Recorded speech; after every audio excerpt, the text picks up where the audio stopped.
juga teman dari KPK sama-sama alumni dari Sekolah Tinggi Agama Islam. Kepada Bapak, waktu dan tempat silakan. Assalamualaikum warahmatullahi wabarakatuh. Waalaikumsalam warahmatullahi wabarakatuh. Satu poin saja karena waktunya sudah malam. Pertama-tama saya ucapkan puji syukur pada sore hari ini diberikan kesempatan untuk memberikan sedikit wejangan kepada semua teman-teman yang saya hormati semua tanpa terkecuali, lebih khusus Bang Selamat, Kiai Haji Ali Murtada, dan teman-teman yang lain semua saya cinta, saya sayangi. Pertama-tama, kalau bicara kiat-kiat jadi orang sukses itu saya tidak bisa berbicara apa kalau tentang kiat-kiat seperti itu. Cuma saya punya perjalanan selama saya menjalani kehidupan saya sampai saat ini. Pertama, kita harus menjadi orang yang berkepribadian baik. Itu nomor satu. Karena siapapun suka kepada orang yang baik itu secara umum. Orang baik itu pastinya jujur pertama pasti. Kalau orang sudah jujur, maka pasti akan baik kepada orang tua, baik kepada saudara, baik kepada sanak famili dan kepada tetangga. Kalau kita sudah baik, apalagi yang laki-laki ini, yang teman-teman ini pasti semua suka. Bahkan mohon maaf, cewek-cewek pun pasti suka pada orang yang baik.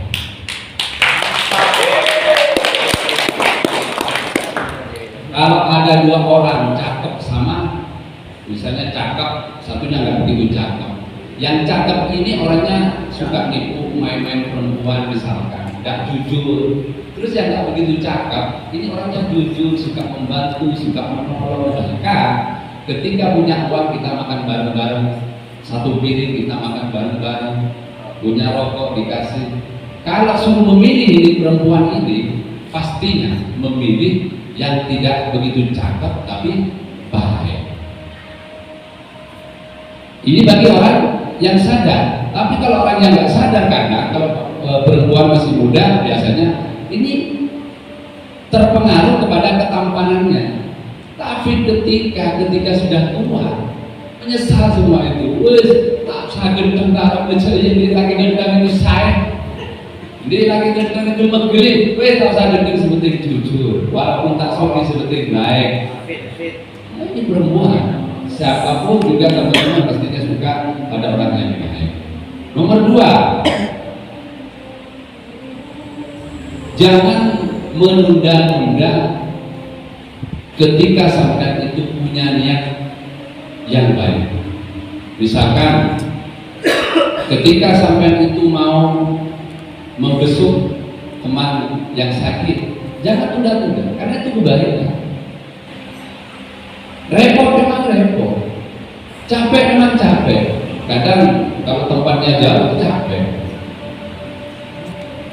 Tetapi ketika itu kita jalankan, kita tidak tunda-tunda, maka ketika kita memulai usaha, walaupun usaha itu dipandang kita gak punya modal, dipandang usaha itu gak bakalan laku, tapi karena kita sudah baik ke sesama, karena orang baik itu Allah suka, Allah senang, Allah sang pemberi rezeki. Pastinya sesuatu hal yang tidak mungkin bagi Allah pasti mungkin. Jangan tunda-tunda ketika ada punya niat sesuatu.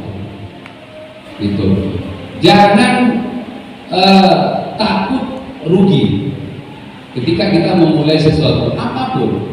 Contoh, ini mengadakan event seperti ini. Karena kita mau dana demi pas roti. Tidak aja. Kalau takut rugi, resiko itu kita hampiri, risiko itu kita datangi, karena di balik risiko ada ilmu, di balik ilmu ada kesuksesan.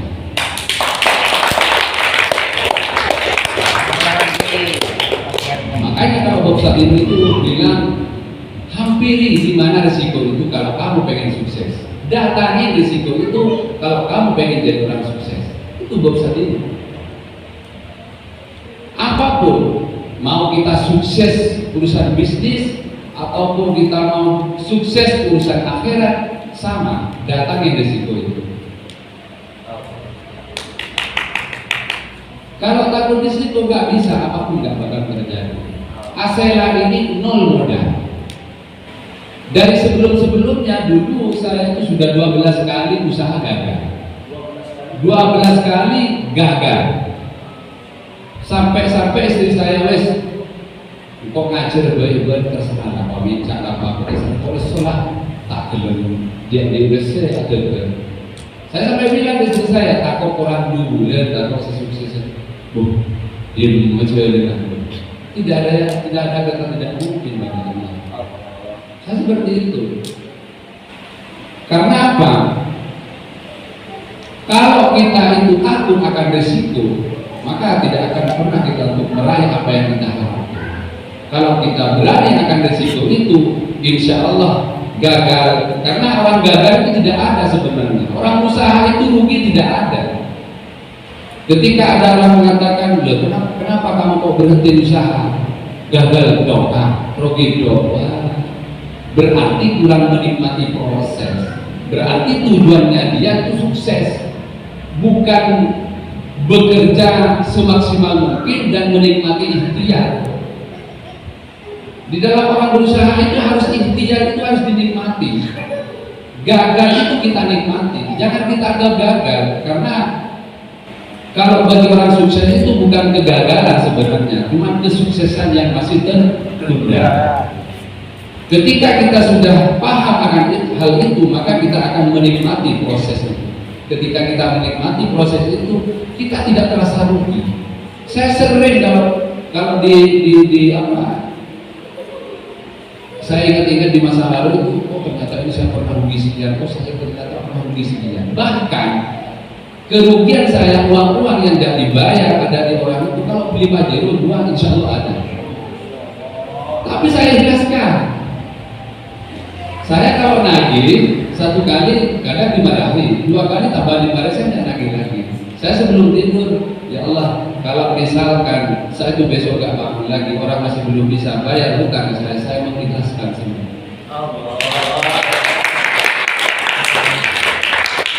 Jadi cerita kayak gitu. Karena saya yakin orang baik itu, uang itu pasti suka pada orang yang baik. Tidak mungkin uang itu suka pada orang yang gak baik. Karena ada yang ngatur, dan yang ngatur itu maha mengetahui. Kalau kita nggak meyakini itu ya nggak bisa. Kalau kita mau ngatur sendiri, karena kalau orang ditipu sama orang, kita ikhlas, rela, ridho di situ, maka Allah akan mempersiapkan sesuatu hal sejauh dari kenangan kita. Saya sering seperti itu. Saya sebelum pergi ke Mekah itu saya sempat ditipu 34 juta. Terus 20 juta kena tipu sama teman itu. Saya itu nabung haji reguler, tidak ada niat plus. Ternyata karena saya mengikhlaskan itu, tidak disangka-sangka ternyata dari reguler itu saya naik ke plus. Yang harganya plus itu kalau nggak salah 185 satu orang. Nggak bisa diukur dengan akal. Itu. Setelah saya saya datang ke kiai saya, ke guru saya, iya menurut saya nggak masuk akal. Karena sampai tidak masuk ke dalam, sampai itu rela, sampai itu nerima ditipu. Orang yang ridho itu Allah ridho, sampai doa sedikit saja langsung kabur. Jadi itu tadi pertama harus jadi orang yang beribadah baik. Jangan tunda-tunda waktu dan jangan takut akan risiko.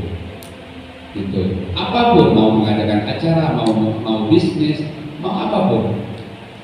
Itu terutama yang muda-muda ini. Yang muda-muda ini kesempatan ketika ada acara seperti ini, kesempatan peluang Peluangnya apa? Peluangnya untuk betul-betul maksimal di dalam mensukseskan acara ini.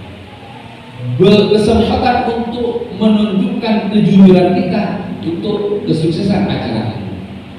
Belajar kita untuk bertanggung jawab untuk kesuksesan acara ini. Peluang. Jangan ini acara seperti ini gak ada gunanya, jangan berpikir seperti itu.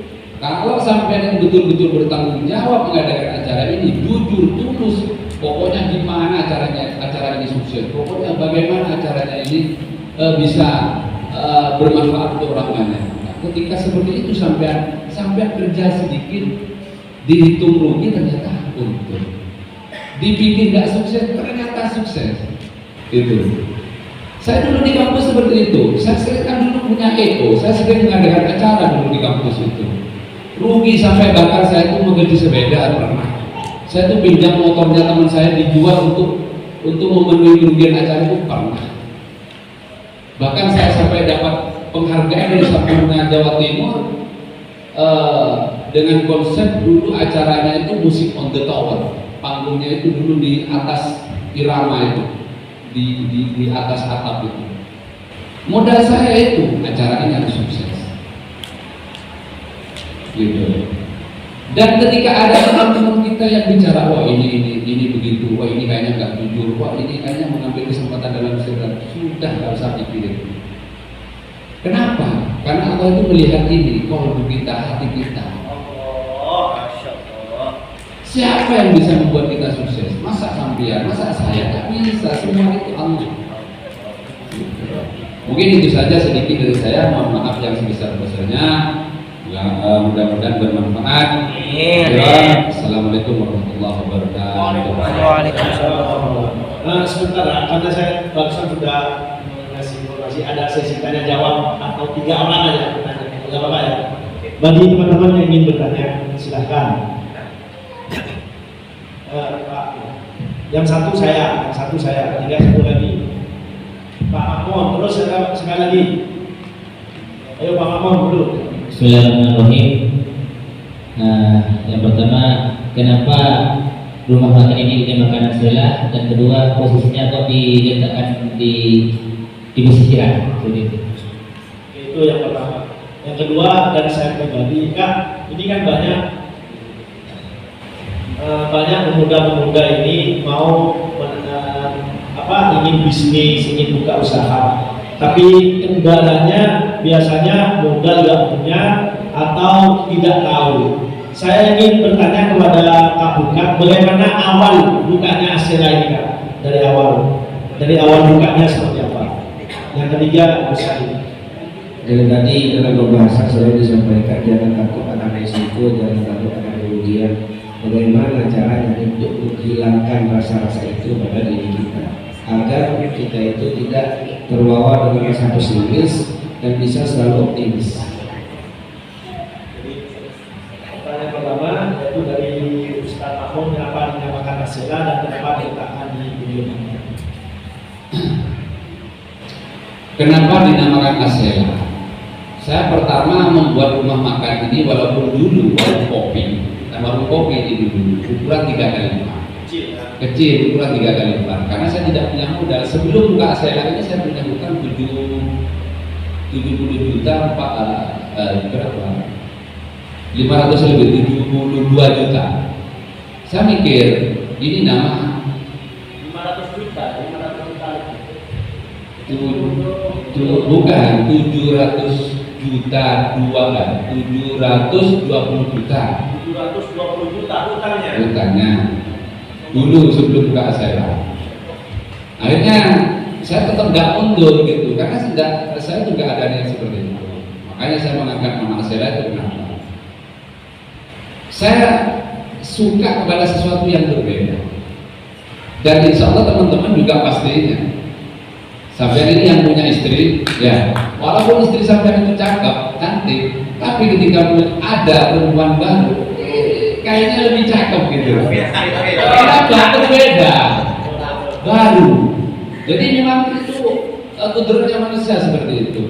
Jadi Asela itu nama yang baru yang belum pernah diangkat. Asela itu artinya kan, itu asela itu bahasa Madura. Jadi bersilah. Nah, dulu ada hanya. Terus setelah 3 tahun saya buat hanya sampai bahasa Sunda. Jadi kenapa Asela itu nama yang baru, belum pernah diangkat oleh rumah makan atau di nama apa. Jadi penting itu nama itu harus sesuatu yang baru. Honda itu satu, BNI itu satu, BCA itu satu, nggak ada 2. Jadi pas nama Al Barokah itu kurang bagus, karena sudah terlalu banyak. Nah, jadi harus baru namanya. Terus apa? Lagi-lagi kenapa harus dibikin pantai? Saya itu dulu kalau lagi minum keluar rumah, pengen keluar rumah yang nyaman itu cari tempat kafe, rumah makan nggak ada. Masuk rumah lagi, akhirnya saya coba beli nasi bungkus, duduk di pinggir pantai, kok enak makan. Coba di gunung, kok enak makan. Akhirnya saya tuangkan di sini.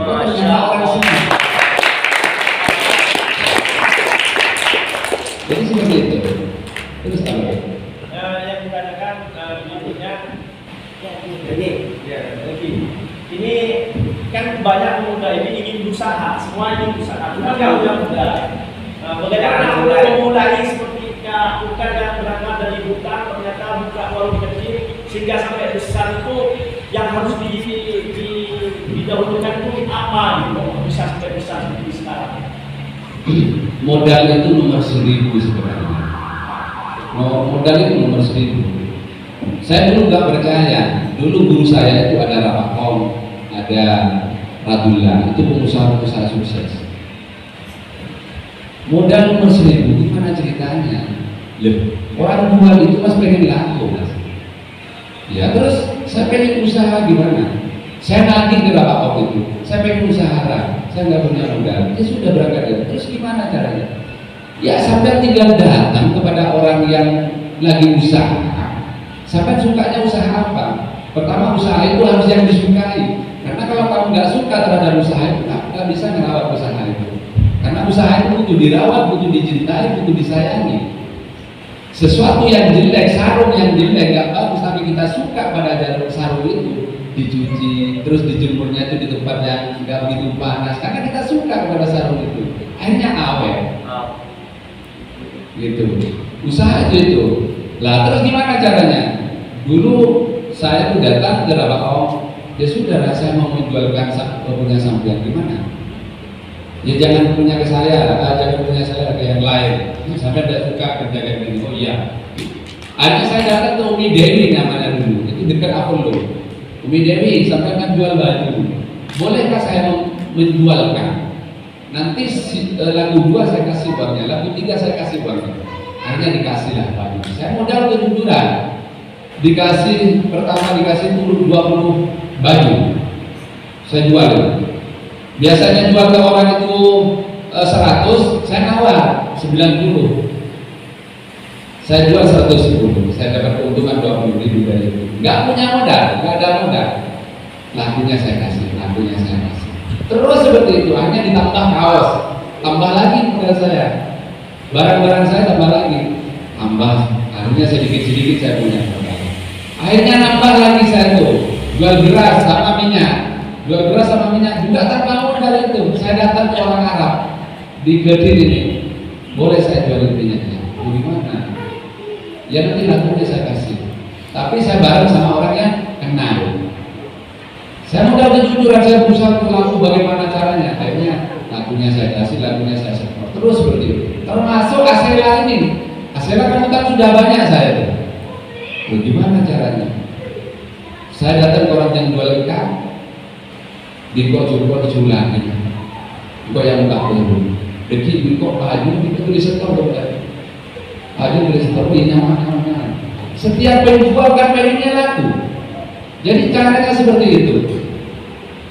Kalau saya caranya seperti itu. Dan alhamdulillah itu sukses. Harus ada kerjasama ya. Iya, harus seperti itu. Dan pada akhirnya kita punya modal sedikit, akhirnya kita masukkan modal kita sendiri dan kita bisa bayar cash. Seperti itu. Karena kalau bayar cash itu kan Ulannya kan bisa lebih murah. Kalau kita ngutang itu agak mahal. Kalau bayar cash itu lebih murah. Jadi caranya seperti itu. Dan termasuk tadi ada orang Sampang ini, dia kan kiai, alumni dia Pak. Dia minta ke saya, kok sambil dulu percaya. Jual kita Pak, sambil WC. Sampai tadi kan juga jual kita. Buruk betul. Nyaman kita telepon, jual lagi. Kulo nolong kesampean ketika jualan. Jalan nih. Setelah itu lagi sarung sama baju takwa. Itu kan cocok kalau orang kan cocok. Nah. Terus dia berbicara tadi hubungan sama beda. Telepon jual lagi. Kulo dikit juga nolong dengan jual lagi. Itu jangan. Tidak perlu modal, kita dapat keuntungan di situ. Dan pada akhirnya nanti pasti kita punya modal dengan itu, pasti. Karena saya sudah menjalani sendiri dengan catatan. Kadang kan kita itu nggak sabar di dalam berproses. Proses itu harus dinikmati. Kalau kita proses itu dinikmati, maka ada rasa. Karena sudah nikmat di dalam proses, ada rasa akhirnya. Ternyata sudah punya modal, kita menikmati proses. Sama halnya dengan kita misalkan contoh, ketika kita suka pada seorang perempuan misalnya, ini.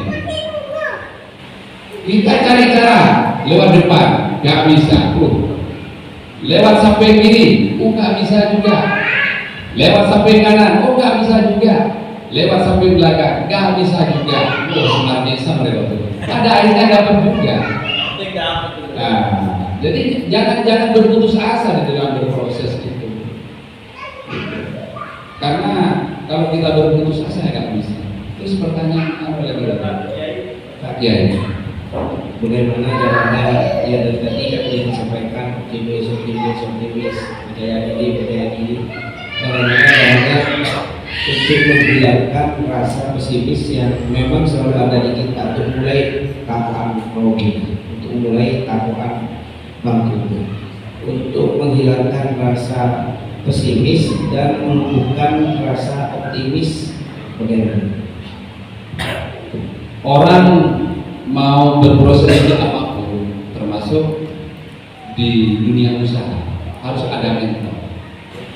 Kalau kita itu pengen tahu baca abel tasar, tentunya harus ada guru, kan begitu.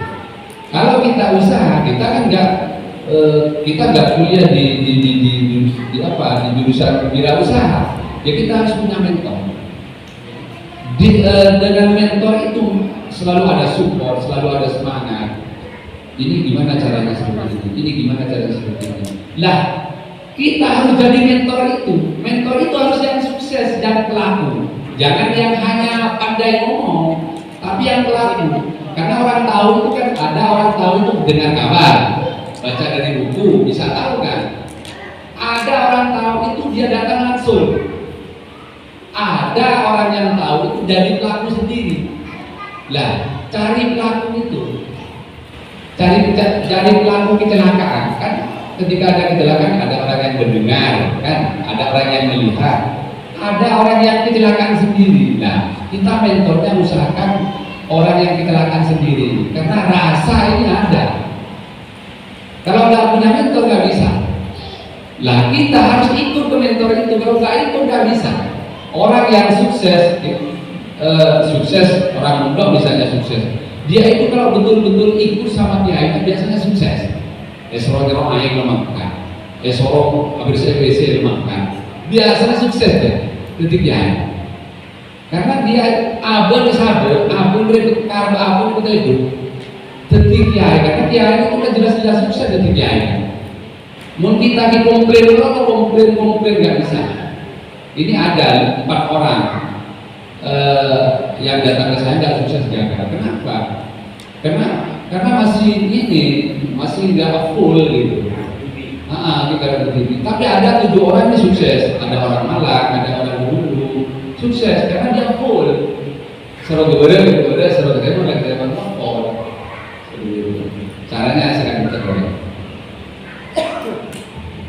ini Masya Allah bisa mendapatkan buku yang gratis nih dan dari kami sendiri, jadi kita tidak salah. Ini kalau harus undang harus bayar banyak ini. Ternyata ada metodenya. Jadi kalau ada yang mau jualan, mau menjualkan punya kamu kan ya silakan, jangan bisa kan. Ini teman-teman KKN kalau ada teman-teman KKN mau jualin ayam bakar kan bisa lah, pesan 10 atau 20 kalau ada acara bisa langsung ke sini. Tapi kalau bungkus ya di rumah lebih murah 10.000. Hasil metode gitu ya. Dan dia memang dari dulu kakak tingkat saya juga mungkin setelah ada setengah dulu ya. Satu angkatan, jadi tidak ada istilah tidak sukses, tapi hanya kesuksesan yang berbeda. Terima kasih untuk Pak Buka, karena ini waktu sudah malam, yang punya wudhu langsung sholat di sini nggak apa-apa? Ngaduknya mana lagi? Ke sana ya. Sekali lagi saya terima kasih, mudah-mudahan Pak Buka selalu diberikan kesehatan, diberikan kelancaran, dan mudah-mudahan hasilnya semakin besar. Dan ini Masya Allah sahabat, nanti kita bisa menikmati luasnya sela. Dan sekarang Masya Allah sudah berapa kali anaknya? Sudah 58. Jadi kalau gajinya sebulan 1 juta aja udah 50 juta dan bulan itu gajinya aja. Dari modal minus utang 700, apalagi kita yang nggak punya utang. Jadi tidak ada istilah kita putus asa, tidak ada istilah kita tidak ada kesempatan untuk sukses. Terima kasih, demikian sambutan dari Pak Buka. Mudah-mudahan menjadi ilmu yang bermanfaat buat kita, karena sudah ada langsung yang punya untuk kita sholat. Doa sedikit Ustaz. Ustaz Gus Mumis. Amin. Amin.